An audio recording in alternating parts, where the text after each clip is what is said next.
proceed with them. Okay, so welcome all of you for this today's third lecture on contributions of Bodhayana.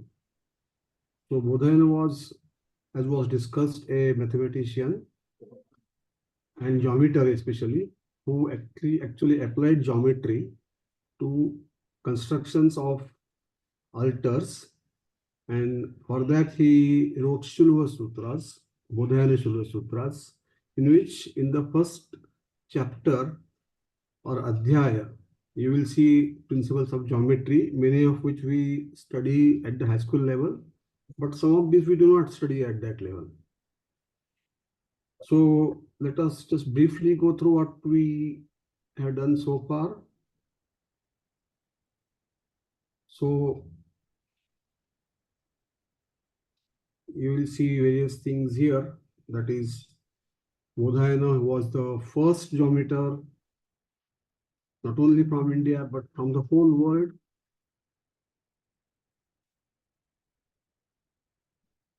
And he told us how to construct the Vedis, and these Vedis and altars of different shapes were found in the excavations. The brickwork is also seen in these excavations. Like this is Shena Chiti. Shena is falcon. So this is around 150 BCE to 250 AD, during that period. Mohenjo-daro and Harappa, that is the place where many such excavations were done.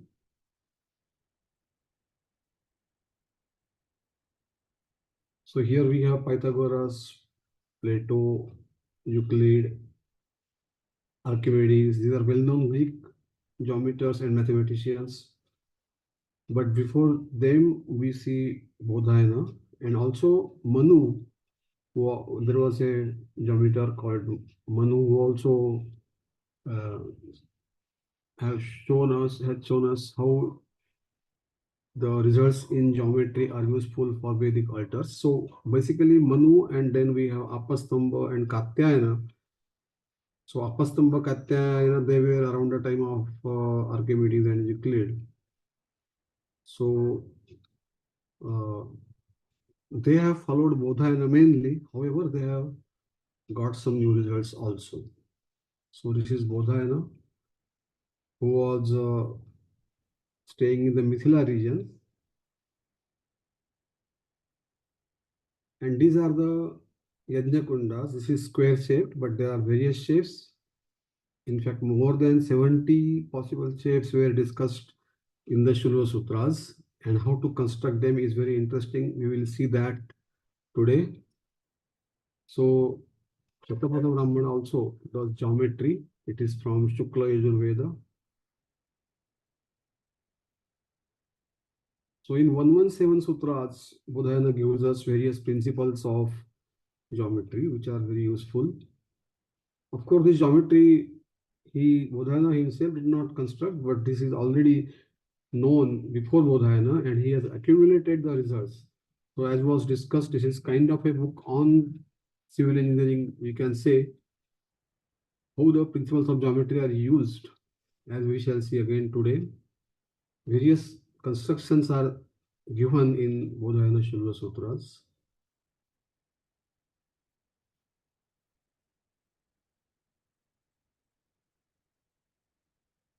And these are based on the theorem which is known as Pythagoras theorem nowadays. But before that, we discuss how to double a square, triple a square, and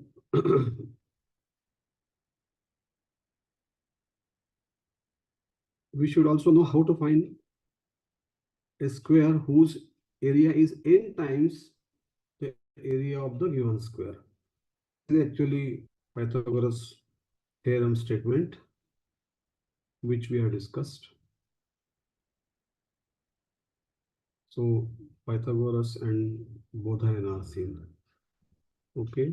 Now this is the interesting approximation to root 2, which was given by Bodhayana.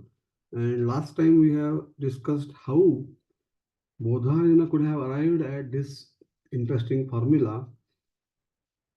And we have also seen how this formula of Bodhayana is similar to the formula of for root n in the Bakshali manuscript, and how it is connected to the Newton's method of finding roots of polynomials. So that's what we have seen, that Newton's method, if you use for the particular polynomial x square minus a, then it reduces to the formula of Bodhayana or the formula in the Bakshali manuscript.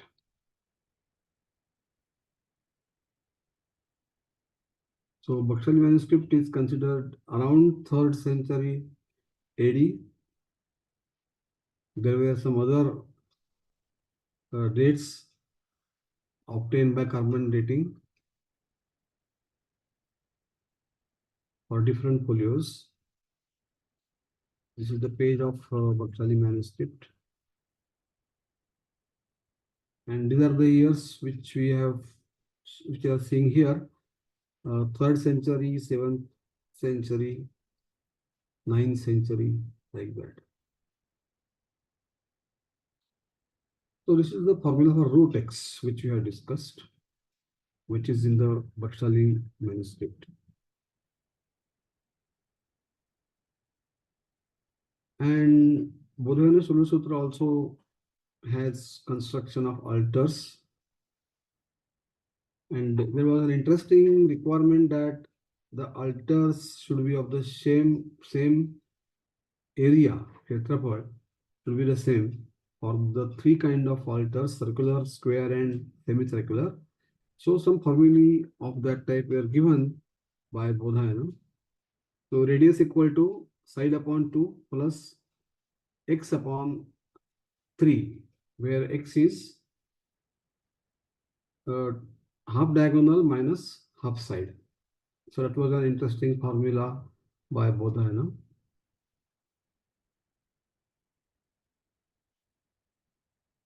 And this is a challenging formula. Challenging means side is equal to diameter multiplied by this expression, which is a rational number. And this is a challenge because we do not know how Bodhayana arrived at this formula. So it is a kind of research that you can think of getting this formula.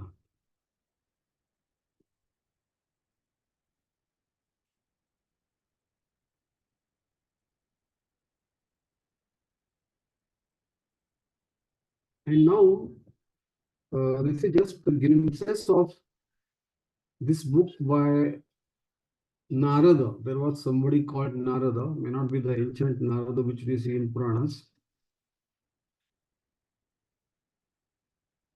But you will see that there is a book which says types of houses. So Gruha, Geha, Sadmo, various types of houses are there. Depending upon their width, all these names of the houses are there. Nagaram, Nagara also, Prastara Nagaram, Pattanam, Karmaka Nagaram, Chaturmukha Nagaram, Purandara Nagaram. So there were descriptions of such cities.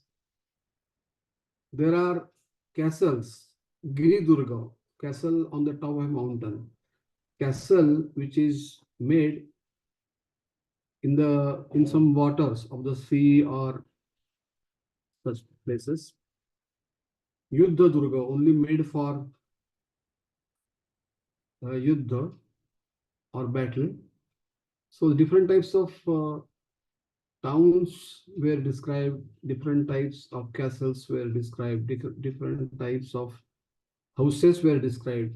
So for houses, we have Gruha, Geha. These are some names which we see they are used nowadays also. Gruha, Geha, Sadmo, Agar, Bhavan, Harmya, Prasad. Prasad anyway, as you know, for the king. So information about these things are available in this book named Vastu Shilpa, Naradiya Vastu Shilpa. That means Narada is the author of this. And now this is something which I mentioned last time, that here you are using Bodhayana theorem or Pythagoras theorem, and you are getting this construction of square root of n. So instead of root 2 or root 3, these constructions we have seen already. But if you want root n to construct directly, this construction was not given by Bodhayana, but it was given by Katyayana in the 3rd century BCE. So he says that, so he compares this with a arc of, see, this is arc of a bow, and here we have chord of the bow. So he says that arc of the bow should be n plus 1, so that, so this is in the form of a triangular part here, two sides of a triangle. These sides are n plus 1 by 2 each. And there is this chord of the bow, and the length of the chord is n minus 1. And then here we are keeping the arrow. So if you have this thing, then the length of this arrow is actually root of n. That's what Bodhayana says. And this thing is actually very easy to see by using the Bodhayana theorem or Pythagoras theorem. So this is actually n plus 1 by 2, and this half side is n minus 1 by 2.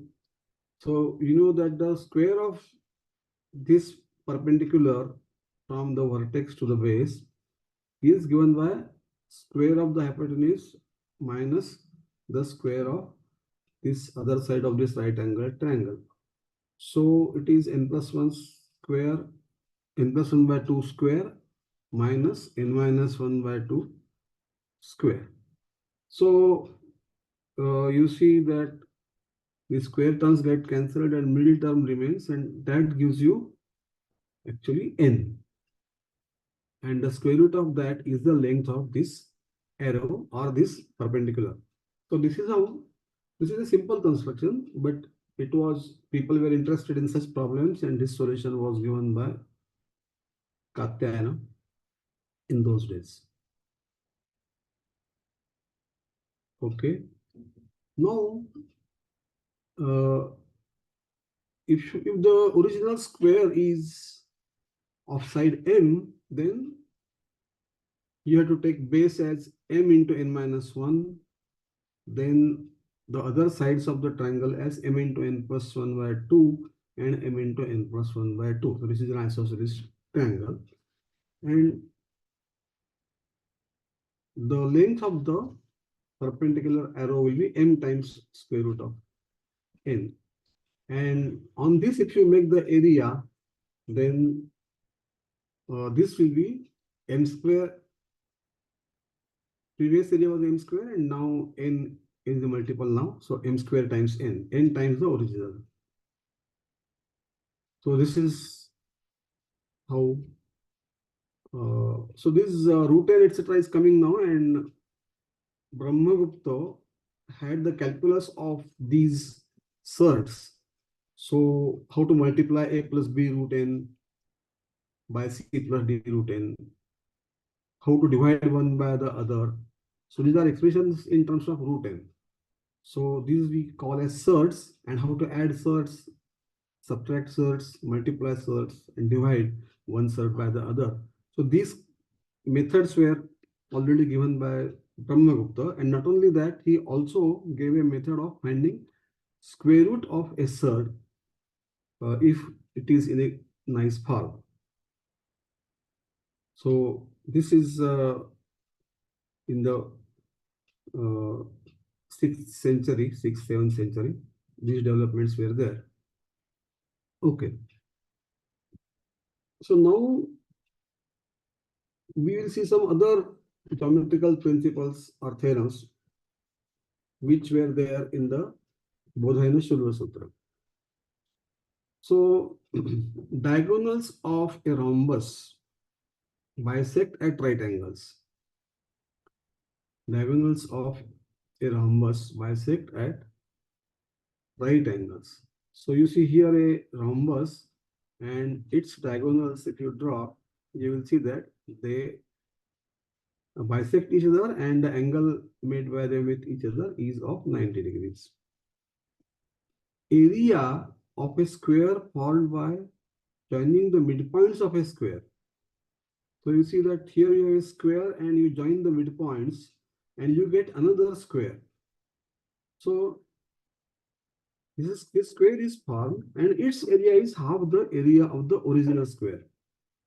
So such results were required in the construction of altars or chittis, and that's why Bodhayana has collected all these geometrical results. The midpoints of a rectangle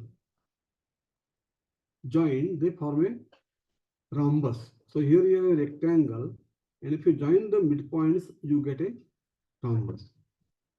And the area of that is also again half of the area of the original rectangle. So area of this rhombus is half of the area of the rectangle. So results of this type were discussed by Bodhayana or stated by Bodhayana, and these were used. For example, if you start with a rectangle or a square, then if you just take the diagonal, then it divides into two equal triangles. And these bricks of triangular shape are useful in the construction. Similarly, these two diagonals, they intersect each other and divide the rectangle or a square, for example, into four equal parts. Now, these triangles that you are getting, their area is 1/4 the area of the original rectangle or square. And so we can say original is one brick, then 1/4 of a brick is used here in the construction like this when we have this triangular form. So these things were actually required, and those geometrical results which were required, they were collected by Bodhayana. Of course, as we have already seen that various constructions were there.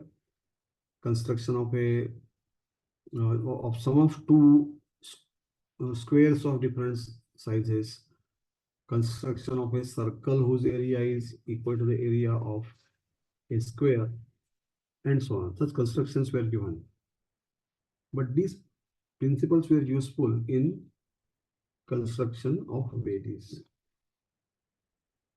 So here, these geometric results were used in the construction of chittis of different shapes. And what were the shapes which were actually considered by these ancient geometers? So the chittis or altars were of square shape, then circular shape, rectangle, semicircle, isosceles triangle, Shena. So Shena, that is falcon, then tortoise shaped chitti, chariot wheel, trough, and like this, there were more than 70 different shapes. So for cremation also there was a specific chitti, separate one, and its description was also given. So such descriptions for construction are available in Bodhayana and other Shulva Sutras like Katyayana Shulva Sutra. Now here you see a bird which is falcon, and this bird is one of the fastest moving birds. So the speed is about 320 kilometers per hour, and it actually can catch other smaller birds and hunt them. So it is using its speed for this. So it's a very popular bird and it is seen at many places. Nowadays it is difficult to see anyway. Now there is an altar in the form of a falcon. These various altars were made with different motivations. Actually, people had different wishes to be fulfilled and they pray the god for the same. And the earlier rishis have given different shapes. So if you have this specific wish, then you should make this kind of altar, and such kind of these things are there. So one of them, if you get the information about this altar in the for this falcon, then you will get an idea about other things also. So this is actually not the ancient one, it is a modern replica of the utensils. These are constructed from the original things from the Kuru kingdom, which was there around 1000 BCE. And this is actually made of bronze. You will see various parts here, and you will see there are some triangles, there are squares. Triangles also, they can be of different sizes. And these are joined properly. And actually, for any such chiti, there are 5 layers. And just as in one of the pictures we have seen Yajna-kunda, there you will see more than one layers of the bricks. So how many bricks will be there in each layer and how are they arranged?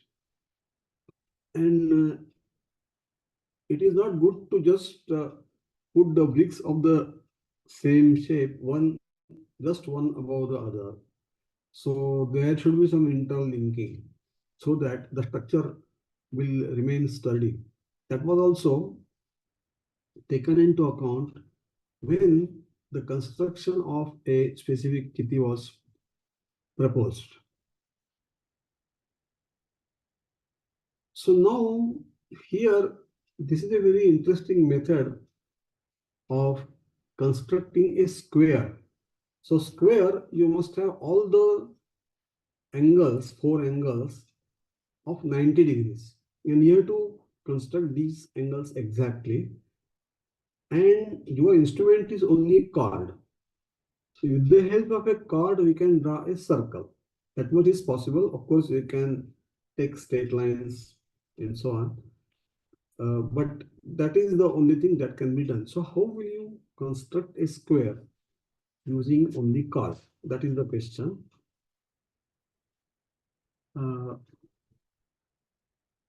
So you see, here this construction is given in the Shulva Sutras. What one does is, first of all, east-west line, one line you must draw, which is east-west line. Today actually, so this question is also there, that how will you decide the east-west line? That is another question, because usually we say that sun rises, so that direction is east. But that also changes every day if you just look at the sun. So it is not that way that the east is decided. So what is the east-west line is of itself a question. But suppose you know that east-west line, then you can take one point there and take some radius and draw a circle.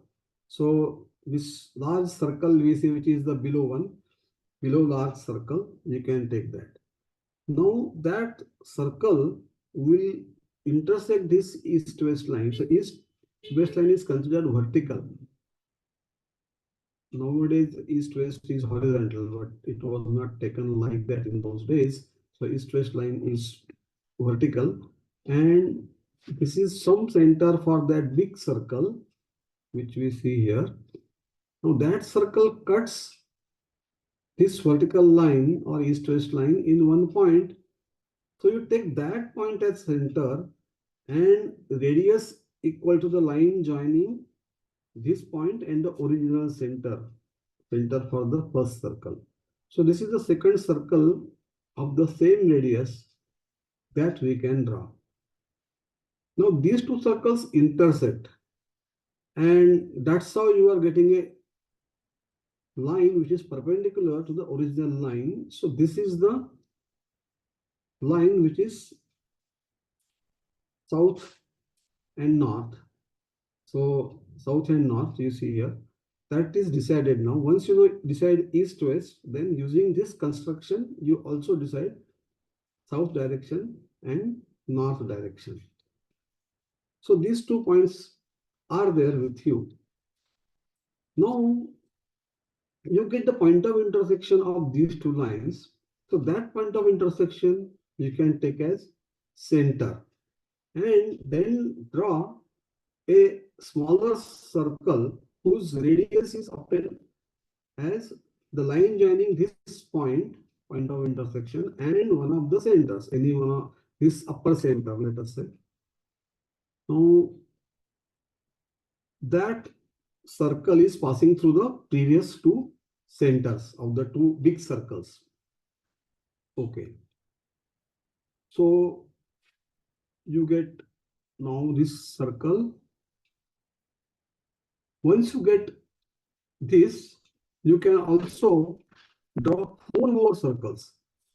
So now this circle is cutting the 4 lines, or we can say rays, or each of, so this circle is intersecting east-west direction in 2 points and south-north direction in again 2 points. So these points, 4 points are with us, and now these 4 points are taken as centers, and draw 4 circles, smaller circles, which pass through this original center. Okay, that means, so this is the point of intersection, that and this point. These 4 points we are having with us. So you can draw 4 such smaller circles. Now, once you draw all these circles, you will see the points of intersections of these consecutive circles. You get 4 points of intersection, and these 4 points of intersection, they are the corners of a square. So you are getting the square in this way. This is a geometrical construction done only using the curve. Of course, you are drawing some straight lines, that's fine. So first of all, we just describe it again, that first of all, we have east-west direction. Once you have that, take any point and draw one circle. You may call it as C1 circle. This is the center of that circle here, and draw this. Now that circle will cut the east-west line in one point here, which we see, and then from that we draw one more circle of the same radius. Once you get that circle, you get 2 points of intersection of the 2 circles. Join them, you get a line perpendicular to the original line, that is the north line. These two lines intersect in one point, which is the center of a new smaller circle. And you can draw this smaller circle like this here. Original center and this point, you can take that much as radius. So once you draw this circle intersects the two, we can say axes or those two directions in 4 points, and these 4 points are centers of new four circles. These four circles, they will intersect in new points. 4 more points you are getting, points of intersection. These are the end points of the lotus type figure that we see here. So there are 4 petals of a lotus, we can say, and these 4 points we are getting, and these are the corners of a square. So this is how a square is constructed. And now this square, such a square is very useful in the architecture of a chitti or altar. So if you concentrate on a chain or a falcon, then such a square will form the middle part of the body of the chain or falcon. So here, these Yajnakundas in old times, they were their sizes depended upon the performer's hand or performer's height, things of that type. So there is a concept of angula. So angula means middle part of the middle finger. And usual person if you take, but a very short person is there, then they took angula means 6 barley grains, widthwise they are put side by side, and then that is the this measurement 1 angulo. Now 120 angulo, that makes 1 purusha or 1 person, 1 man, hand raised. So this is not the height, usual height of a person, but if the person raises one hand, and then that height from the foot to the top now, so end of the hand, raised hand. So up to that, if you measure, then that is called as 1 purusha. That is considered as 120 angula. Now this, if you take 240 angula of the performer, that is 2 purusha. So this square is of that size, 240 angula or 2 purusha. So the Yajnakunja, nowadays we have Yajnakunja in our house, so that is much smaller, of course. But if many people are giving ahuti or sacrifice at the same time, then you require a larger altar. So that is also possible, depending upon the length of the yajna, how the period of how long the yajna will go on. So 2 purusha is the size, means size of the. So here you see 240 A is written here. If you see that, A means angula. So 240 angulas is the side of this square. And from this, so this 240 you should keep in mind for the future construction. And now you see that in order that the 4 limbs of the falcon do not break away from the body, the structural integrity is maintained. So how it is done? You are having overlapping layers with different arrangements of bricks. So it is like constructing a building. You have to be careful about where the column should be there and so on. So you will see that such things are considered here in the small construction of the Vedis also. So a square body of the altar, this is the square body of the altar. This can be considered as an 8 by 8 grid. So this is each part here is 30 by 30. If you have this like a chessboard, if you have 8 by 8 grid for this square, then total length is 240. So each sub square is 8 by 8. Is sorry, 30 by 30. 8 by 8 is the chessboard type thing, and each sub square is 30 by 30. So 240 you are dividing by 8. So in the later part you will see this 30 number in the various bricks. So you will have square bricks whose size is 30, and then parts of such square bricks will be there in the construction of the altar. And here for the Shena Chiti, the odd numbered layers.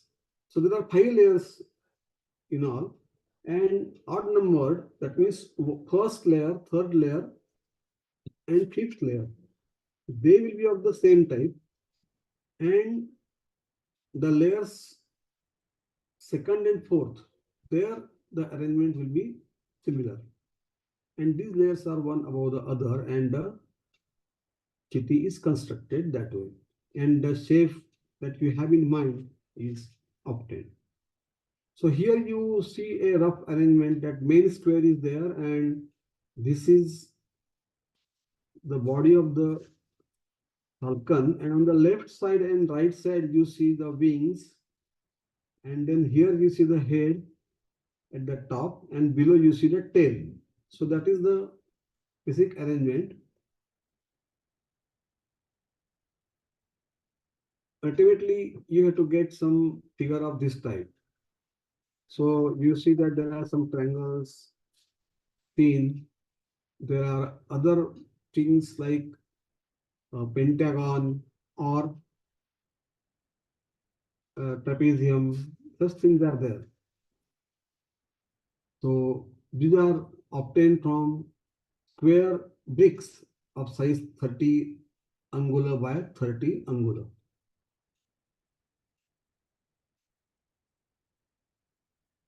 Okay.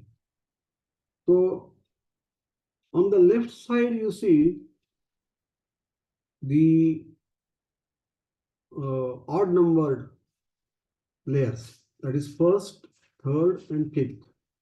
In the Chaturasra chain, Chaturasra chain is a very symmetric falcon, that type of altar.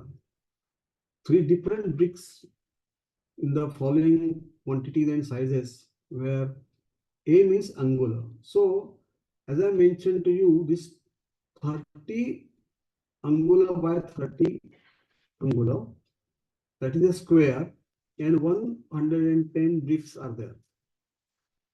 There are 85 bricks which are 12 by 12 and 5 which are 12 by 6. This is one description, but there is another one that is for the second figure that you see here.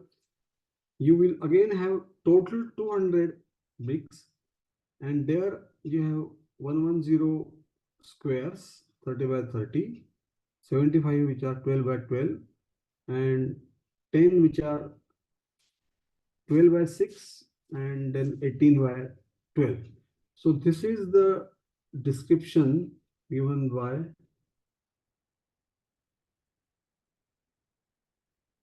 Patrick A. George. So that means these foreigners are also studying what we have done at ancient time. These are the figures which he has. Of course, we can draw these figures very easily by just spending some time and drawing circles. Okay. Now, there are 5 types of bricks in all. I have shown here, and they are distributed actually. I mean, some of them are in the odd numbered layers, and some of them are in the even numbered layers, and some are in both. So this is the brick which is 30 by 30. Now this 30 by 30 brick, that is a square brick. Usually we have rectangular nowadays, but that was a square brick. And these bricks are to be constructed beforehand. The persons are there to do that work, and 30 by 30, this 30 is 30 angular, and angular means this is the angular of the performer. So that's why it is to be made ready beforehand. This is 900 square angular. Now you take a diagonal of this. So this divides into two equal parts, equal triangles, and one of the triangles, this is a right angle triangle and it is isosceles triangle. So the area of this is half of this 900, which is 450. And this is a half brick. The original brick, you don't have to cut, actually you can make it like that. When you are constructing the bricks, at that time itself, you can, but basic shape is like this square shape, and then make two equal parts of that. So that is how you will construct already in that way. Keeping this geometry in mind, you have to construct. Okay, now if you take, as I was explained earlier, that you take two diagonals of this. The diagonals intersect each other, and you will get 1/4 part here. So this is the third figure is 1/4 part of this square. Okay, that's why the original area was 900 square angular. Now this will become 450 square angular for this right angle triangle. And this is isosceles triangle. How it is constructed? Divide this triangle into two equal parts by dropping a perpendicular from the vertex, this vertex, right angle, that vertex, to this original, so this you can say hypotenuse. So drop a perpendicular from this. So you get two equal parts, and one of these parts is written here. So what is the size? You see that original 30/30, then this triangle is,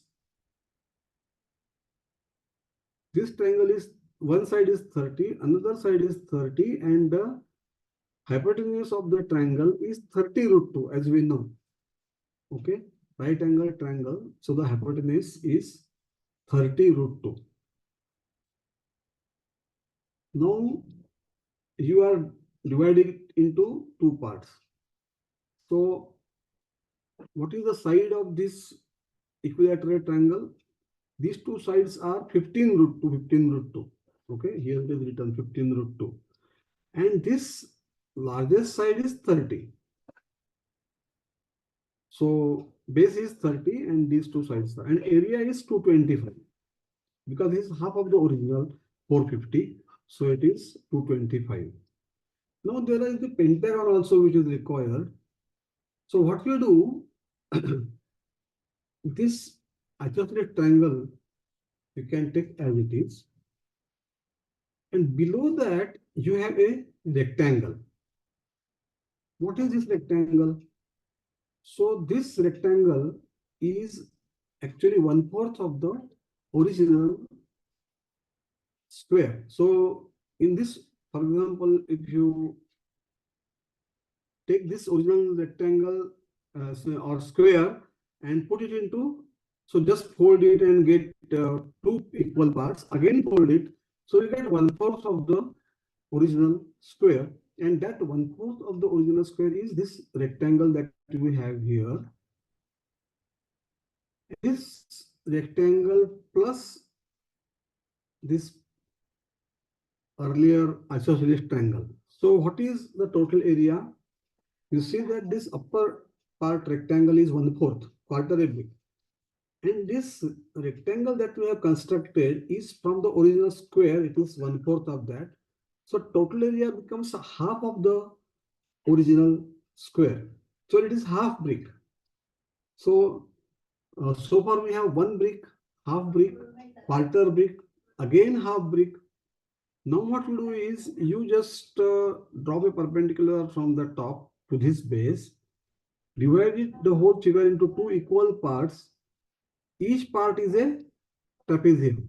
You see that these vertical lines are parallel to each other, obviously, and you get a trapezium. So this trapezium is half of this pentagon.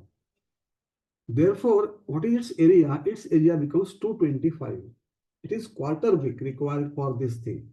So that shape, you are not cutting the brick, you are making that shape beforehand. Okay. So all these different shapes are there for the bricks. And how many rectangular bricks are required?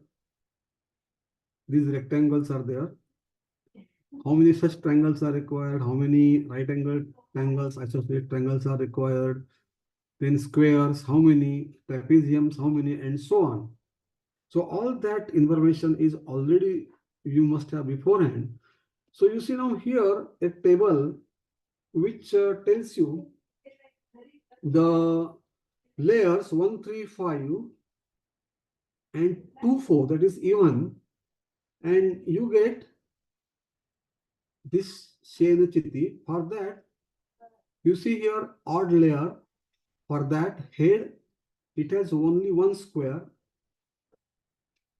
Then these isosceles triangles 6, trapezium 6, pentagon 1, total 14 bricks are there of different sizes. And then there is this body of the chain. So body of the chain is there. For that,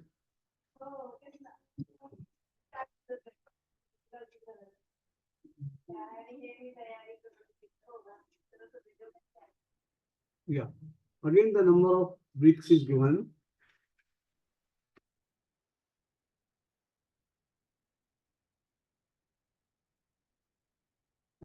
And for wing also 30, 62, 16 and total 108.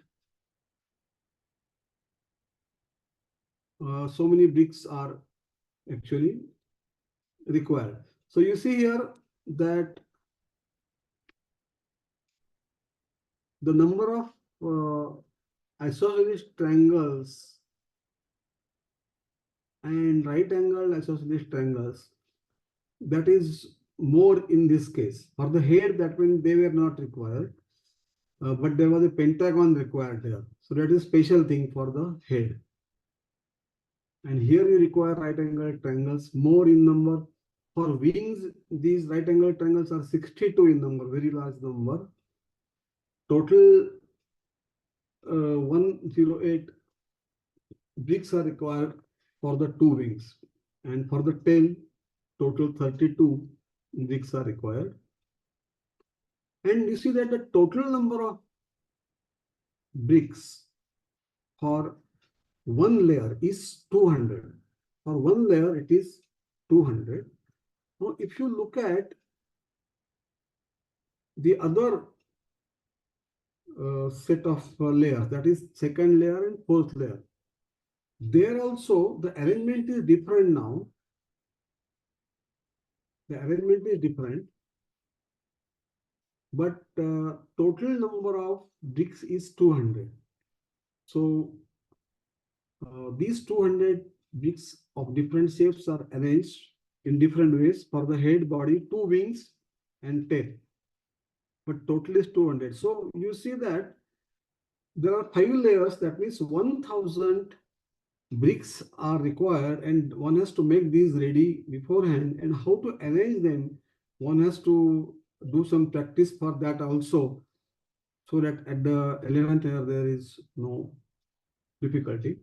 So this kind of architecture is there. One has to really respect this, and this is actually this type of thing is used in other constructions also. Similar things people must be knowledgeable about various other constructions, especially temple architecture. So there, how will you arrange the bricks or stones of specific sizes and shapes, all that was pre-decided by such experts like Bodhayana. And they will tell you if you want to make top of the this temple in a space of a specific type, then you should have this much arrangement of the bricks like that. So I mentioned that there were about 70 or more types of such altars, and that means some of them must be useful for temples also. So such constructions were given already. Okay. Now, one more topic that I want to see is what are called as Pythagorean triples and how they are used in construction. So, converse of Bodhayana Pythagoras theorem. Usually, we study only Pythagoras theorem, but not the converse in the high school. But one should really study that, and this is actually very useful. The converse is that if you have the sides of a triangle ABC such that a square plus b square equal to c square, then the angle opposite to the side C must be a right angle. So this is the converse. And this is useful to construct a right angle. Now, we have already seen how a right angle is constructed and how four right angles are constructed and you get a square. But that construction is, of course, complicated. You have to draw about 7 circles there, 2 big circles and 5 smaller circles. But now if you use Pythagoras theorem or Bodhayana theorem, there if you get a triple like 3, 4, 5, and then you use chords and get a triangle of sides 3, 4, and 5. These are the units. Whatever unit you take, you can take 3 units, 4 units, 5 units. Basic unit can be, you are now talking in terms of foot and so on, but you can take a hand also. So one hand is 1 unit, and then 3 hands, 4 hands, and 5 hands, that much length one takes, and constructs a triple like this. And then if you want to construct a mandapa, so for construction of a mandapa, you have to have a rectangle usually, and you have to have corners as right angles. And there, using the chords, you can construct a right angle triangle. There is also a method for this, how you can do it in a simple way by folding the chord. You can do that. So this 3, 4, 5 triple can be used, and then a right angle is created. And in that way, these big mandapa are actually created.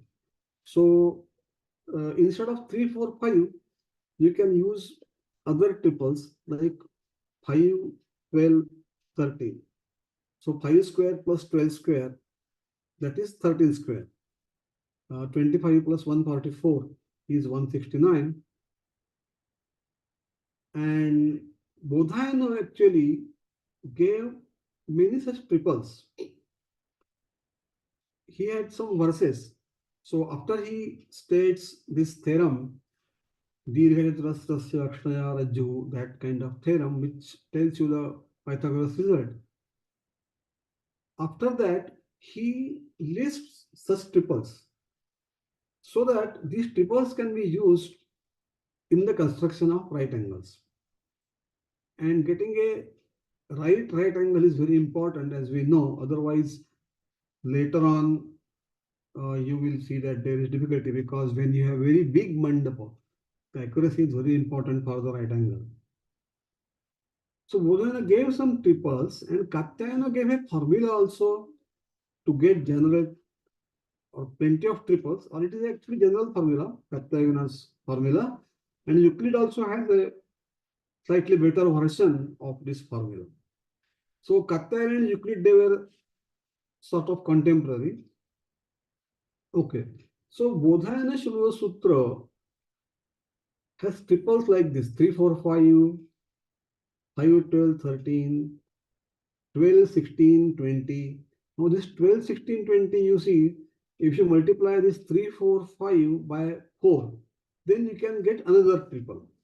So such triples, they were used because you can get a, you can increase the accuracy in some sense. If you have long cards, they will give you kind of better accuracy. But this, it illustrates that it is an easy way of getting such triples by multiplying the original triple by a given number, like 4 here.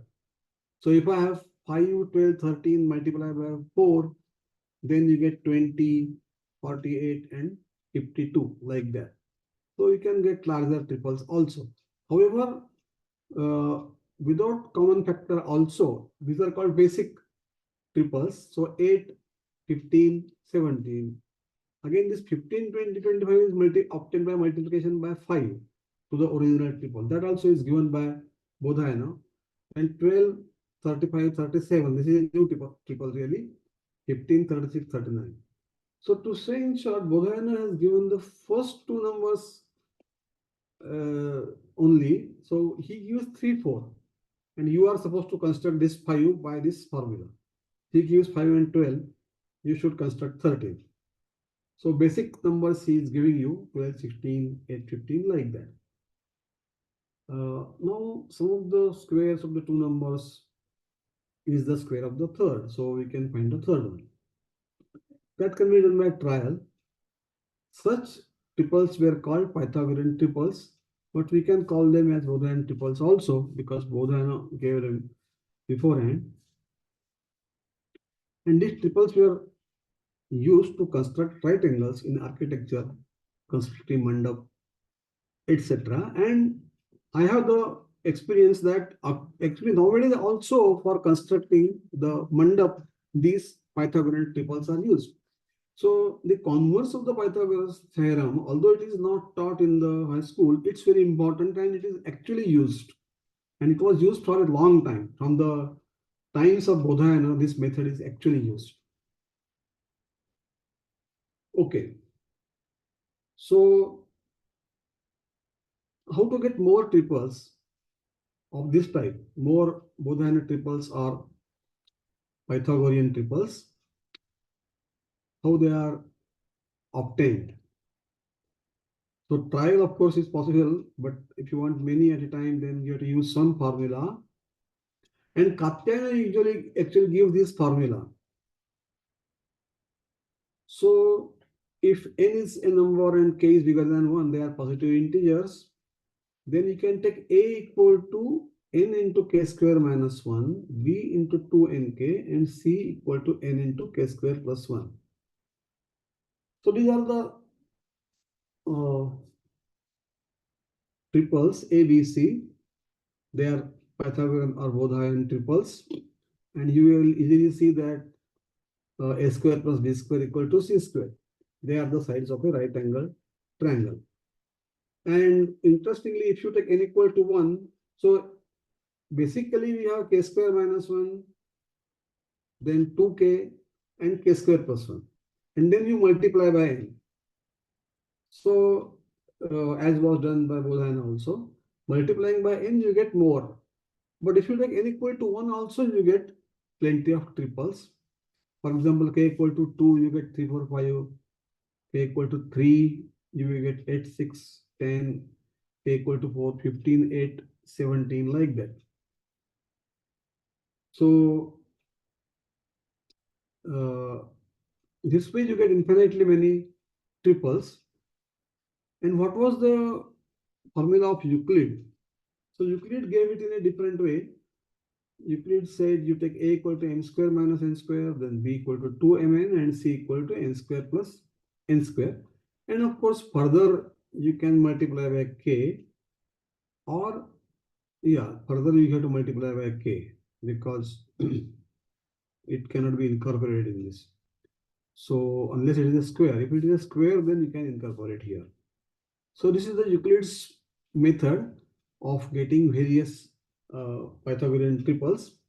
But from the method of Katyayana, this formula, you can also get this formula of Euclid. What you have to do is you have to take k to be a rational number, because for rational numbers also a square plus b square equal to c square. That is true. Even if you take rational numbers or even if you take real numbers, it will be true. But we are interested in integers values. So you can, for example, take k equal to 2 upon 3 like that. And then you can take n so that this denominator 3 square will disappear. So it gets cancelled. So n will be a multiple of 3 square.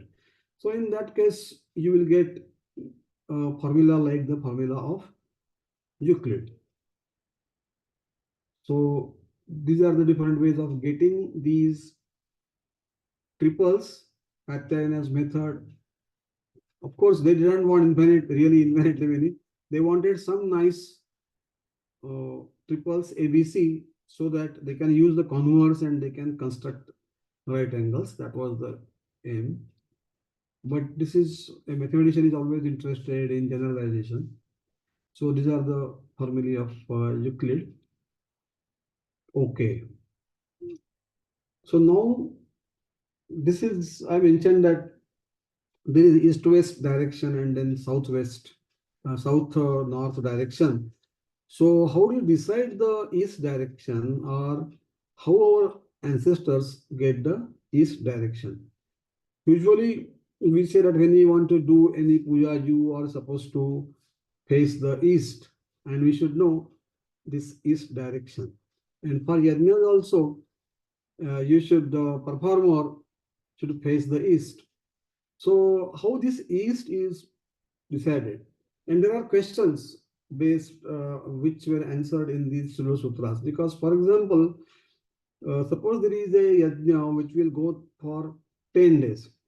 Now, what will happen is the east actually, if you just face the sun, try to face the sun, then that if you decide east that way, then the sun is moving every day slightly. The direction will change slightly. So they said that, so in the time of Bodhayana, they said, you first of all decide east of today somehow, and then keep that same east every day for the 10 days. Until that yajna is over, you have that same east. That's what one solution for that. But then Katyayana actually gave the method of finding the east. So it must be developed in the time in between. And what is that method of deciding east? So this is a very interesting method. You will see there is a geometrical construction, and depending upon the shadows, the east-west direction is decided. So let us see what it is. So here you have to use shadow and position of the sun is sometimes south side or north side slightly is possible on various days of the year. And so this is a stick which is called Norman sometimes, or Shanku is also called Shanku. So Shanku is actually a stick or Norman, which is just, you can keep it straight vertically. Such a thing is called Shanku. And you can consider that as a stick and you just fix it somehow. Once you fix this stick, then you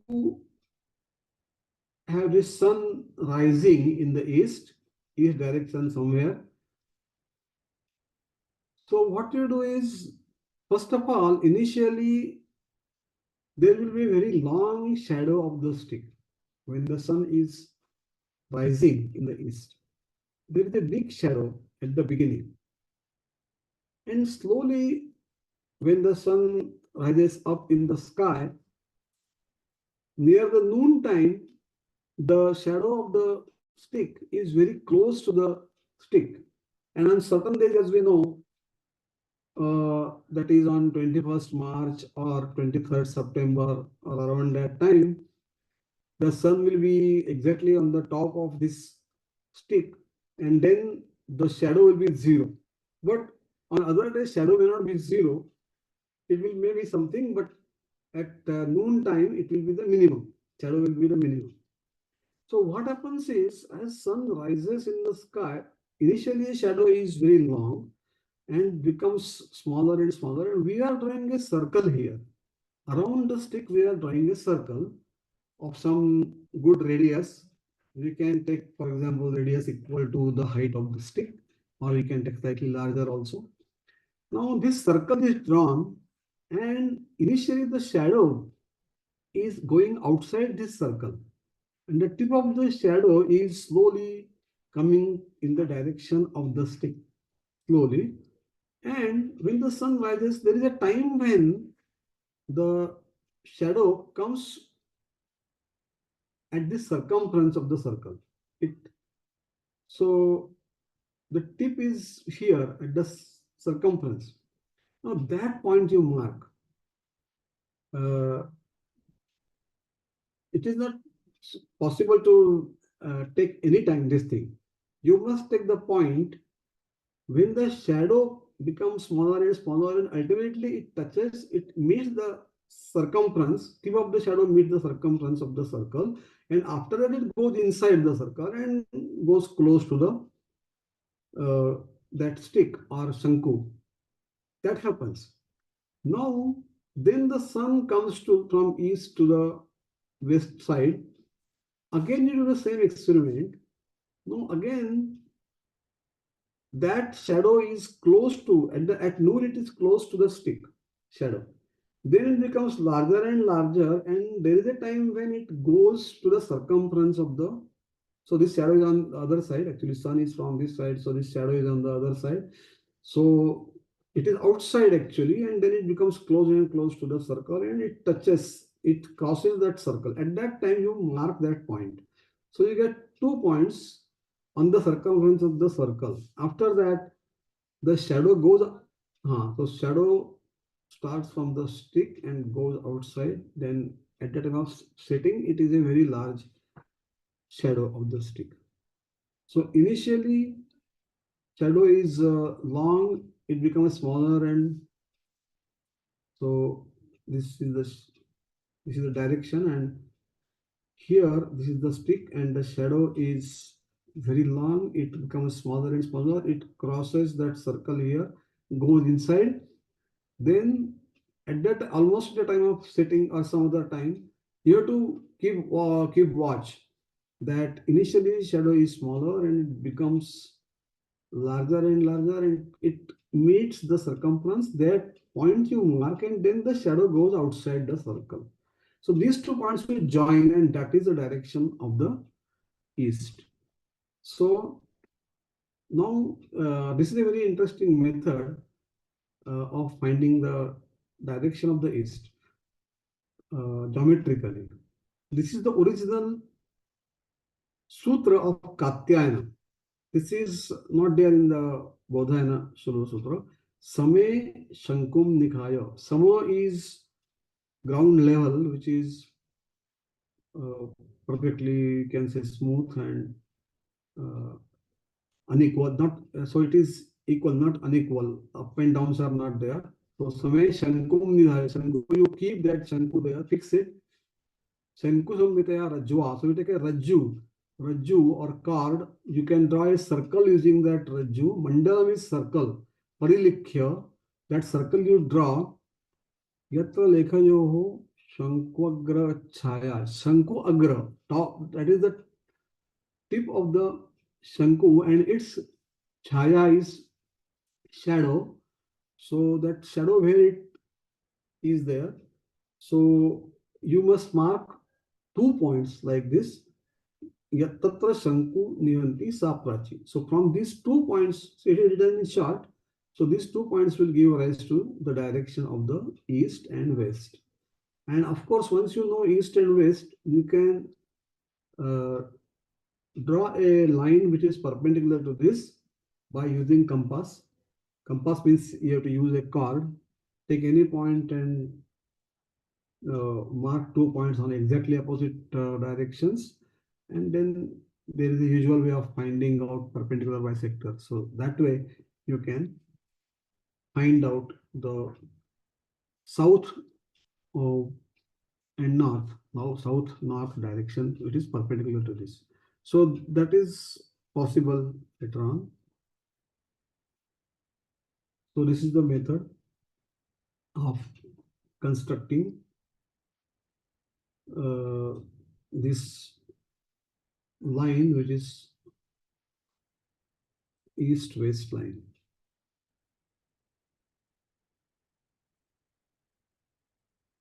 Okay, so on any day of the year, this experiment can be done and you can get the direction. Okay, so what I wanted to say is now over.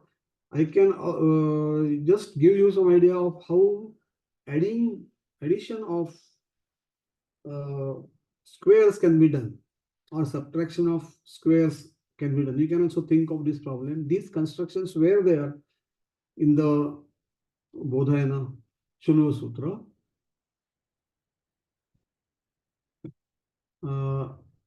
If basically addition is very simple, only what one is using is the Pythagoras theorem, and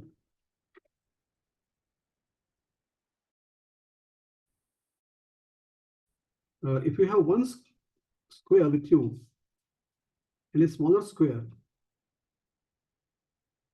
how will you add these two squares? So adding the square means you must construct the side of the square so that the sum of the areas of the two squares is equal to the area of the new square. So for that, the construction is that you take the smaller side and mark here. So mark a point on the first larger square,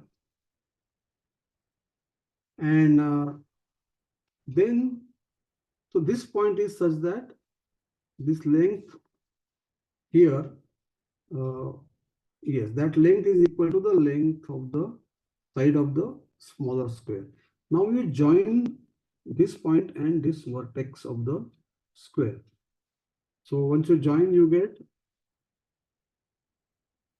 yes, you get a triangle here.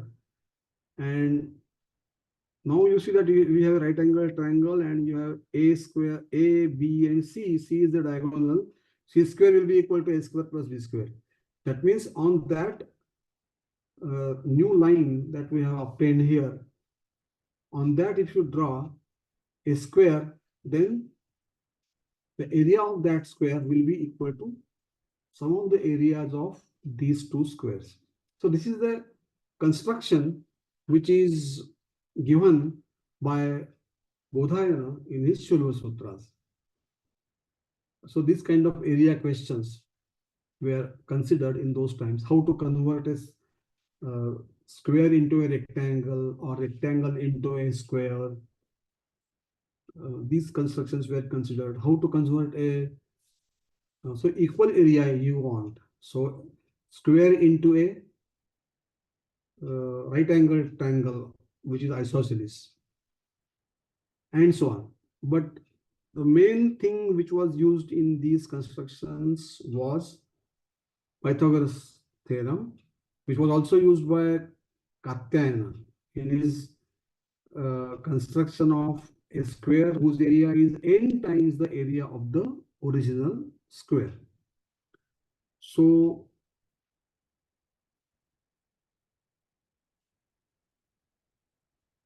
now I stop here,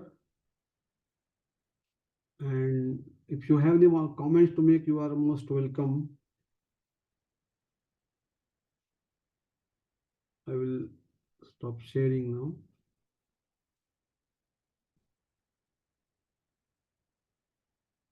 We had 3 lectures on Bodhayana, and I have essentially dealt with various ideas of Bodhayana in geometry especially. And his application was the construction of altars, and all the 9 chapters or adhyayas he devoted to uh, this construction of different types of Vedis or altars or Yajna. So, and he used these principles that he discussed earlier.